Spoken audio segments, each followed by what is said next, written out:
So, let's go over this, guys. We're gonna talk about exposition. What are the most important things here? Somebody give me a shout out. If you don't know anything about this story, this would be a good time to do it. Exposition, what do we know? When the story Setting is opens? home. One more time? Setting is home. Setting is Home. home? Home. And junkyard. H-O-M-E, home? Yes. Place. Place is setting. Home alone. Home. I'm not writing that up. What home? Homepage. What Oh, home? no. Give me more Bodoni's specific. house. House. Bodoni's house is the setting? Okay. And the junkyard. Okay, That's the Bodoni's. homepage na home. Okay, good. Bodoni's home, acceptable, much better than just a home. Yes, Jay. Bodoni wants to go to space for having but the money. Okay, Bodoni wants to go to space.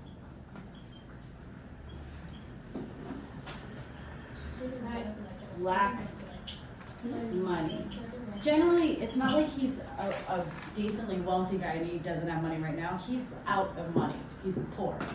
He has a junkyard, right? He needs the money to buy equipment to fix up his junkyard, which means that he is, we're talking about officially just not wealthy. Yes? Okay. So he's not wealthy at all. You can make good money in a junkyard, but this is not one of those junkyards. He lacks the crushing equipment. Okay, let's talk about our inciting incident. This is the one that might be controversial. Inciting. Inciting would be like a spark. What gets this dude's brain going? I can think of two inciting incidents here. The rocket, so everything before the rocket is exposition. When he went to talk with Bramante. One more time. When you went to talk to Bramante. Okay, so he talks to Bramante. Bramante is a neighbor. Is Bramante, would we say Bramante's a sweet and supportive neighbor? No. Talks with Bramante. I would say, guys, that I would not be opposed to the rocket, the offer of the rocket being an inciting incident, but I would think that there's probably two in this story, right? There's kind of a two-part story. The first part is, it talks with Bramante, and then what does he come away with that talk thinking about? He's got enough money for something. 1%. 1%. He's supposed to use that money to buy equipment for his business. But after talking to Bramante, he thinks one person can go, right? Okay. Talks with Bramante. Bramante kind of makes fun of him. You're really poor. Like, would stop, give up your dream, right? So we now have, I would say, our first inciting instrument. Does Fiorello give up his dream? No.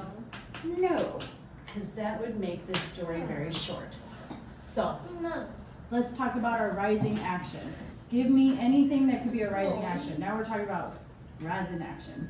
When he tells his family that one person can go, Good, and okay. then they all want to go. Everybody wants to go. No. How many people are in his family? 3. 5 kids. Good. 5. 7. So a total of 7 people. And they're very little to decently old, but there's 7 people in his family. So he has money. It's supposed to be for the business, but then he's like, no, one person can go to space.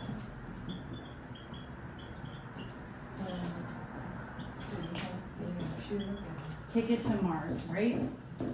Then everyone wants to go, all family excited. And how do they decide? By picking straws. Good. So they picked, we call this drawing straws. Drawing straws is not like, and this was my confusion when I was a kid, I thought it literally meant everybody draw a straw.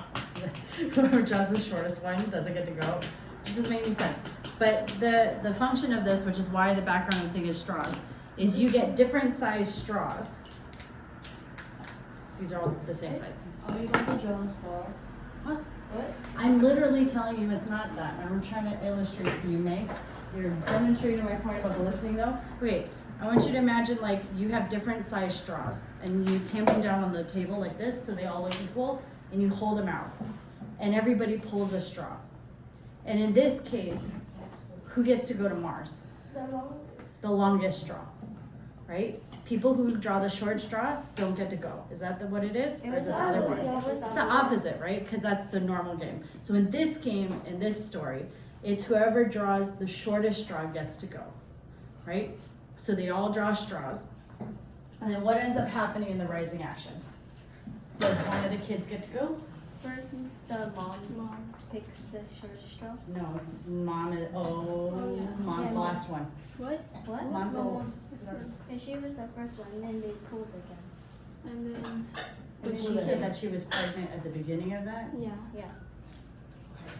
It's not that I don't believe you, but I also don't believe you, so let's just double check. This is why we write things down. So they're drying straws.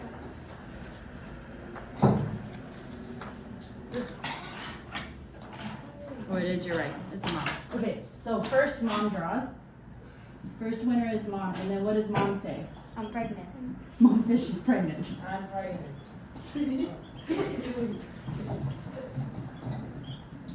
Can't go. Pregnant can't go. Okay, then what? Second winner. The kid The puts kid. it, but he has school. Is he the oldest son? I Wait, think. one of the sons, right? Says has school, can't go. Guys, what is the real reason why they don't want to go? Because They're they're gonna scared. die. They don't want to No. go alone. What? They don't want to go alone. They don't want to go alone. Why? Because they're scared. This girl. No. What? Because they feel bad for the others.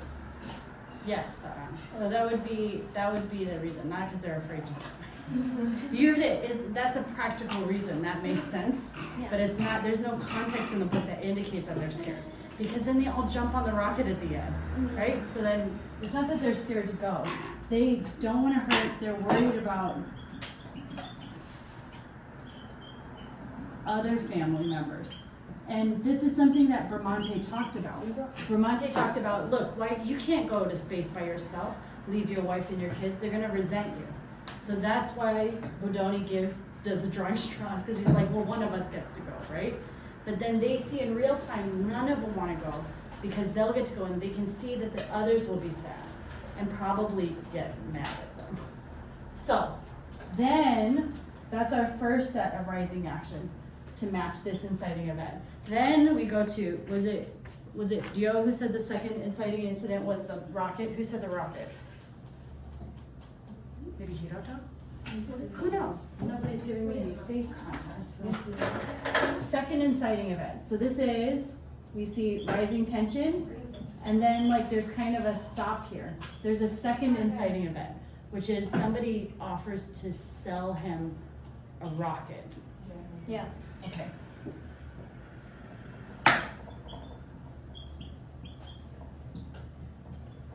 So Bodoni goes to work the next day and he's like, oh, my life is terrible and everything sucks. And then the dude comes in and says, hey, do you want to buy this rocket? And it's really expensive. It's basically the same amount of money.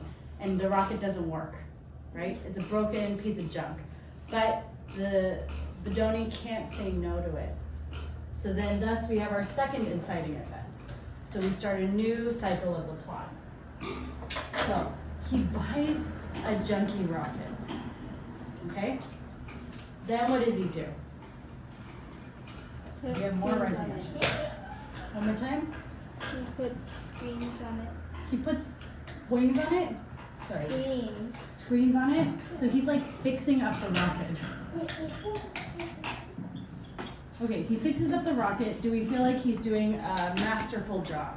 Are we feeling like this is a good idea? No, we feel this is dramatic irony. We are like, the audience, Wait, is that rising action? this is rising action.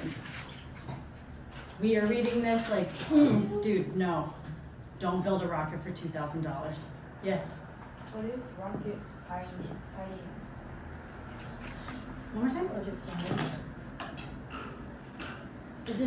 Is this a question about this activity? Okay, you can ask me later or write it down on the write it down on the post-it or the yellow pad. Okay, fixing up the rocket, the audience goes, no, this is bad. And then what does he do? He goes home and what does he say to his family? We can ride a rocket. Everyone keep going. Every time? We can go ride the rocket. Like everyone can ride it. Does he say we can go ride the rocket? No. What is the exact words that he says? He goes home. I bought a rocket. We're ready, come on. I bought a We're on page 11. You bought a rocket. Oh no, we're on page 10, line 345. We're ready, come on. We're ready, come on. I bought a rocket. Oh wow. You should No. do something.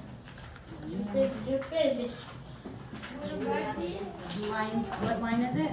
345. 345. At sunset, he called to the children. Restaurant said he called to the children. You're ready. Come on. The house was silent. So he's gonna take those kids on a rocket. He tells kids, pack your bags.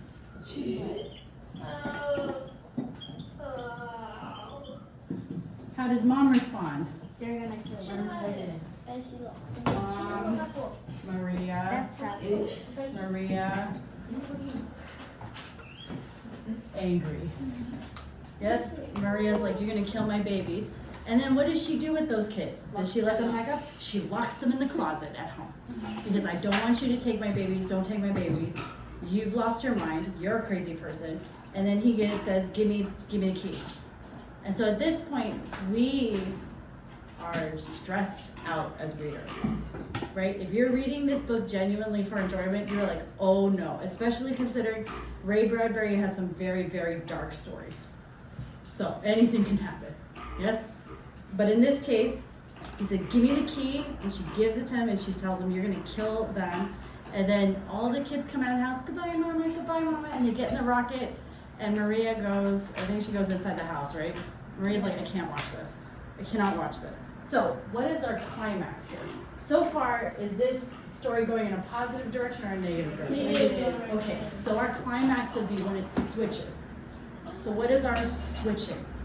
They're in space. Are they, is it that they're in space?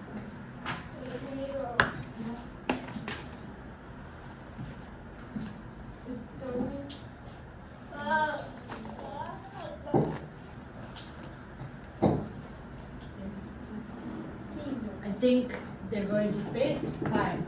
In space. When we see some of the imagery there, right? A lot of the, Ray Bradbury really plays it up. It really seems like they're in space. And the reader's like, wait a second. Wait a second. They're in space?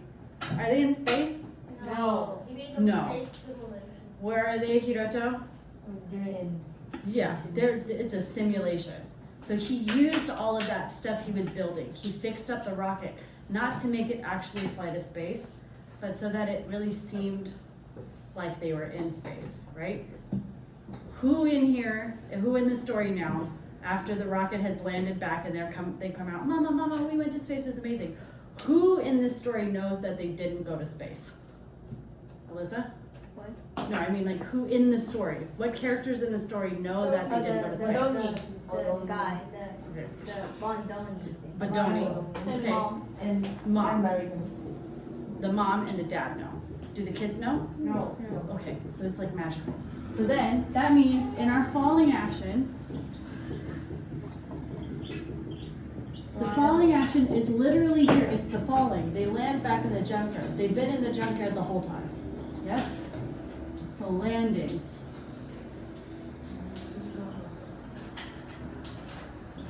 They're in the junkyard.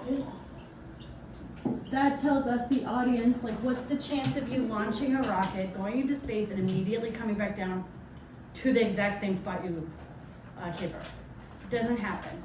remember Elon Musk's self-landing rocket didn't exist yet. This is 1950s, right? So then we as the audience we know, oh, they didn't leave. This is like it's magic. He's creating magic for his children. So realization, the big reveal, the rocket didn't leave Earth. There's Elon Musk and TA. Elon Musk was there in TA. I didn't hear him. What did he say? He said Elon Musk is insane. You better hope not. You better hope not. Elon Musk was TA and y'all thought it might. There was a CA graduate that worked on NASA project. What? Yeah, because they came and they talked about it, what they were working on, but that's not Elon Musk's project. It was just NASA. They were working on a satellite.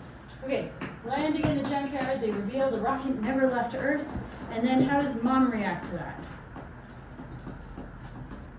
She's like, hi. Her mom's overjoyed. Best case scenario. What I love about this story is that I think his wife fell in love with him a little bit more because of this. Right? Is she mad about the money being spent? He spent all his money fixing, no. Right? So they're not mad about the money at the end of the day, right? They're still poor. None of them went to space. But the mom is like, love you at the end. Can you take me in the rocket too? Right? Does she think she's going to space? No. She wants to experience this moment that her husband created for their children. They're still poor. Now they don't have money for the equipment they need for their business. But at the end of this story, our resolution, where we say happy ending, sad ending, tragedy ending, happy ending. They eat ham and eggs. But what makes them happy? That it was fun. What's the what? This is one of our questions for this week, okay? So I want you to think about with this plot, what is Ray Bradbury saying is the happiness, right? Happiness comes from a lot of different places for different people. So he's sending a specific message about what this one is. What's the happiness for this family? That's one of our critical questions that we're gonna talk about. Okay, we are gonna go to our 15-minute break. You guys, what? Okay. So,